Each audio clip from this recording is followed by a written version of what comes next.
Jordan সফরের প্রস্তুতি পর্বে আশানুরূপ পারফরমেন্সের পর এবার মূল লড়াইয়ে নামার পালা। মঙ্গলবার সেই স্কোয়াডে 3টি পরিবর্তন এনে এএফসি উইমেন্স এশিয়ান কাপ বাছাইয়ের দল ঘোষণা করেছেন বাংলাদেশ জাতীয় নারী ফুটবল দলের কোচ পিটার বাটলার। মিডফিল্ডার শান্তি মার্ডির সঙ্গে দল থেকে বাদ পড়েছেন 2 গোলরক্ষক মেঘলা রানী ও ফেরদৌসী আক্তার। তাদের জায়গায় ডাক পেয়েছেন গোলরক্ষক মিলি আক্তার, স্বর্ণা রানী এবং ডিফেন্ডার নীলুফা ইয়াসমিন। আগামী রোববার বাংলাদেশের অভিযান শুরু হবে বাহরাইনের বিপক্ষে ম্যাচ দিয়ে। বাংলাদেশ আছে সি গ্রুপে। গ্রুপের অন্য 2 দল মিয়ানমার ও তুর্কমেনিস্তান। মঙ্গলবার রাতেই মিয়ানমার যাত্রা করার কথা বাংলাদেশ দলের।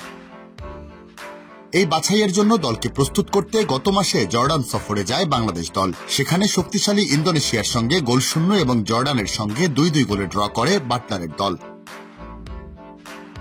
এবার বাছাইয়েও বাংলাদেশের সামনে শক্তিশালী প্রতিপক্ষ। ফিফা র্যাঙ্কিংয়ে বাংলাদেশের অবস্থান 128, যেখানে তাদের প্রথম ম্যাচের প্রতিপক্ষ বাহরাইন আছে 92 নম্বরে।